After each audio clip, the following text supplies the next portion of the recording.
श्री कृष्ण की द्वारका क्यों डूबी और उनकी पत्नियों का पृथ्वी पर क्या हुआ? परिचय और द्वारिका की स्थापना। नमस्ते, आज हम बात करेंगे भगवान श्री कृष्ण की पवित्र नगरी द्वारका के डूबने और उनकी पत्नियों के पृथ्वी पर क्या हुआ। इसकी कथा श्री कृष्ण भगवान विष्णु के 8वें अवतार, जिन्होंने द्वापर युग में धरती पर जन्म लिया। मथुरा में जन्मे थे, लेकिन कंस और जरासंध जैसे शक्तिशाली शत्रुओं के कारण उन्हें मथुरा छोड़कर समुद्र तट पर द्वारका नगरी बसानी पड़ी। यह नगरी गुजरात में आज भी एक तीर्थ स्थल के रूप में प्रसिद्ध है। कृष्ण ने अपने पूर्वजों की भूमि पर पुनर्जन्म किया, इसे एक समृद्ध और सुरक्षित नगर बनाया, लेकिन एक दिन यह नगरी समुद्र में समा गई। आखिर ऐसा क्यों हुआ? मुख्य कथा, द्वारिका क्यों डूबी। पौराणिक कथाओं के अनुसार द्वारिका के डूबने के पीछे दो मुख्य कारण थे, गंधारी का शाप और ऋषियों का विशाप। गंधारी का शाप महाभारत युद्ध के बाद जब गंधारी ने अपने 100 पुत्रों कौरवों की मृत्यु का दुख देखा तो उन्होंने श्री कृष्ण को इसका जिम्मेदार ठहराया।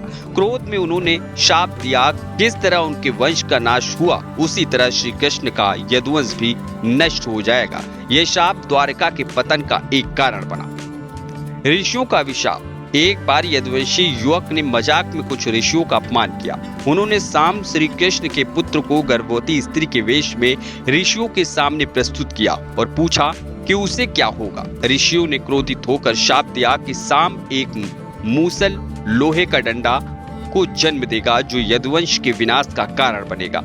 इस शाप के फलस्वरूप यदुवंशियों में आपसी कलह शुरू हुई। वे एक दूसरे से लड़ने लगे और मूसल से ही यदुवंश का अंत हुआ।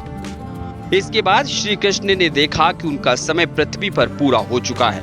उन्होंने यदुवंशियों को प्रभास क्षेत्र में जाने का आदेश दिया, जहां आपसी विवाद में यदुवंश नष्ट हो गया। श्री कृष्ण स्वयं भी एक शिकारी के बाण से घायल होकर बैकुंठ धाम लौट गए। उनके जाने के बाद समुद्र ने द्वारका नगरी को अपने आगोश में ले लिया और यह जलमग्न हो गई।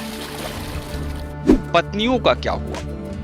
श्री कृष्ण की 8 प्रमुख पत्नियां थीं, रुक्मणी, जामवंती, सत्यभामा, कालिंदी, मित्रवृंदा, नग्नजिति, भद्रा और लक्ष्मणा। इसके अलावा कहा जाता है कि उनकी 16,108 रानियां थीं, जिनमें से अधिकांश जरासंध द्वारा बंदी बनाई गई थी, जिन्हें श्री कृष्ण ने मुक्त किया और विवाह किया। जब द्वारिका डूबी और श्री कृष्ण बैकुंठ लौट गए तो उनकी पत्नियों का क्या हुआ? रुक्मणी और अन्य पटरानियां। पुराणों के अनुसार रुक्मणी और कई अन्य पत्नियों ने श्री कृष्ण के साथ अपने जीवन का अंत किया।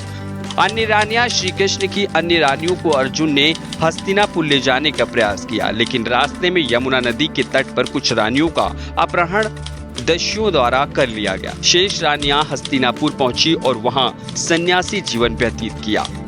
राधा, जो श्री कृष्ण की प्रिय सखी थी, उनकी पत्नी नहीं थी। कथाओं के अनुसार राधा वृंदावन में ही रही और श्री कृष्ण के प्रति अपनी भक्ति में लीन रही।